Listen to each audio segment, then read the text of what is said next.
Imagine standing in the blistering, dust-choked winds of southern Turkey, staring into a pair of eyes that haven't seen the light of day for over 12,000 years. In late 2025, a team of dedicated archaeologists didn't just uncover a stone statue. They unearthed a direct and violent challenge to the very foundation of human history as we know it. This is the human-faced pillar of Karahan Tepe. It stands as a silent, stony sentinel. 135 centimeters of solid limestone, carved with a straight, prominent nose, deep-set, haunting eyes, and an angular jawline that looks eerily like someone you might pass on a modern city street. But here is the existential problem that keeps the world's leading historians awake at night. This face was carved by a people who, according to every textbook ever written, simply did not have the capacity for such art. They were supposed to be primitive. They were supposed to be wandering bands of hunters struggling for survival. They weren't supposed to know how to carve stone with this level of nuance, let alone capture the subtle, brooding expression of a human soul. For over a century, the standard model of history has taught us that civilization was a slow, agonizingly linear crawl. We were told that only after we mastered the art of farming, only after we settled into permanent villages and grew surplus wheat, could we finally afford the luxury of art, complex religion, and monumental architecture. We were told that the belly had to be full before the mind could reach for the stars. But Karahan Tepe, and specifically the 2025 discovery of this face pillar, proves that everything we thought we knew was a lie. These people were hunters. They were nomads moving across a rugged, post-Ice Age landscape. Yet, they possessed a level of engineering, mathematics, and artistic mastery that rivals the great civilizations of the Bronze Age, which wouldn't appear for another 6,000 years. This face isn't just a piece of prehistoric art.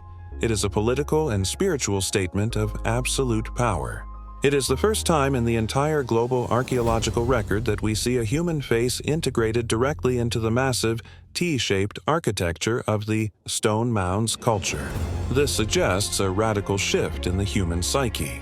11,000 years ago, for reasons we are only starting to guess, humans stopped worshipping the fierce animals of the wild, the vultures, the lions, and the scorpions, and started worshipping themselves. Or perhaps they were worshipping something far more specific: a lineage, a regime of elites who held the keys to a forgotten truth.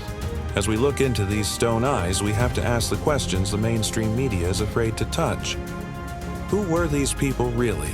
Where did their sudden explosive knowledge of stonework come from? And why was their story so thoroughly deleted from our collective memory for 10,000 years? The deeper we dig into the 2026 excavation reports, the more we realize that we are not the first advanced society to walk this earth. We are merely the latest. To truly grasp the terrifying power of this forgotten regime, you have to step back from the individual carvings and look at the sheer, staggering scale of their ambition. This was not a small campsite. It was not a temporary shelter for a wandering tribe. This was a sprawling, stone-carved complex consisting of over 250 massive, T-shaped pillars, all radiating out from a central, intentional point in the bedrock. The absolute masterpiece of the site is the Great Amphitheater. Carved directly into the living limestone of the hill, this sunken plaza represents a level of mass logistics and civil engineering that should have been physically impossible 12,000 years ago.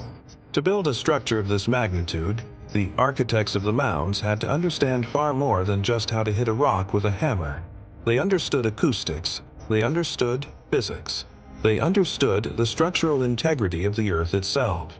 But most importantly, they understood human psychology. Think about the sheer, staggering human cost of a project like this.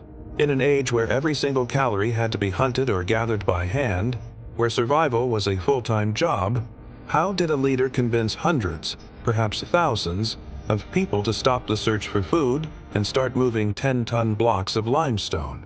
This is not the work of a loosely organized group of friends. This is the unmistakable signature of a regime. A priest-king class must have existed. A hierarchy so entrenched and a belief system so powerful that it could mobilize a massive labor force for a project that served no practical purpose for physical survival. This was a project of the spirit and a project of control. Recent drone scans from the early 2026 season have revealed a secret that the early excavators missed. The entire site is laid out with the mathematical precision of a modern observatory. The pillars aren't placed randomly. They align with the stars of Orion and Sirius as they appeared in the night sky over 11 millennia ago. These weren't cavemen huddling in the dark. These were astronomers, master builders, and visionaries. They didn't just survive the tail end of the Younger Dryas climate catastrophe, they conquered the landscape and built a monument to their own enduring power. They were the world's first true engineers, operating under a system of government that predates the invention of writing by thousands of years. As we analyze the 3D reconstructions of the site, we see a clear division of space. There are areas for the public and areas for the elite. There are narrow, restricted corridors that lead to the heart of the complex, suggesting that knowledge was not shared but guarded. This was a society of secrets, a regime that used its knowledge of the stars and the stone to maintain a grip on the population. They built a stone machine designed to last forever, and for 10,000 years, it worked. It sat under the Turkish soil, waiting for a generation with the technology to finally see it for what it truly was, a palace for a prehistoric empire. If the great amphitheater shows their engineering might, then the head room shows the dark, ritualistic heart of this regime's control. Tucked away in a specialized, restricted corner of the complex is a ritual chamber that feels like something ripped from a fever dream. Inside, archaeologists have unearthed 11 giant pillars, carved specifically to resemble phallic symbols, rising from a bedrock floor that has been polished to a mirror-like sheen. This wasn't caused by nature. This was caused by the feet of thousands of ancient worshippers moving in rhythmic patterns for centuries. But the most disturbing and iconic feature is the colossal human head carved directly into the western wall. It stares down at the pillars with a silent, open-mouthed expression, captured in a perpetual, silent scream or a never-ending chant. In the official 2025 excavation reports, researchers noted a chilling detail. This room was designed with a single, narrow, and extremely low entrance. To enter the headroom, you had to crawl. You had to physically humble yourself. You had to leave the light of the outside world behind and enter a sensory overload environment where the regime's power was absolute. Imagine the scene 11,000 years ago. The air, thick with the smell of burning resins, the flickering torchlight dancing off the distorted stone faces, and the low-frequency humming of hundreds of voices echoing off the limestone walls. What exactly happened in this room?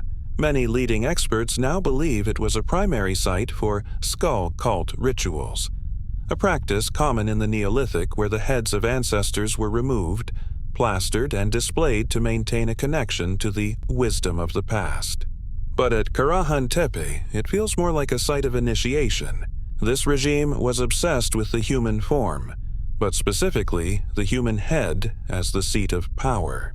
They weren't just building a temple, they were building a psychological laboratory. By studying the specific acoustics of the chamber in 2026, researchers found that the room's dimensions amplify a specific frequency, roughly 110 Hertz. This is the exact frequency that modern science has shown can induce a trance-like state in the human brain, dampening the prefrontal cortex and making a person highly susceptible to suggestion. This suggests that the regime's leaders were not just priests. They were master psychologists who understood how to use sound, light, and stone to manipulate the human mind. This was the inner sanctum of the world's first missing civilization, a place where the transition from an independent human being to a loyal subject of the regime was finalized. The headroom was where the elite proved their connection to the divine, and where the common people were reminded of their place in the shadow of the stone gods.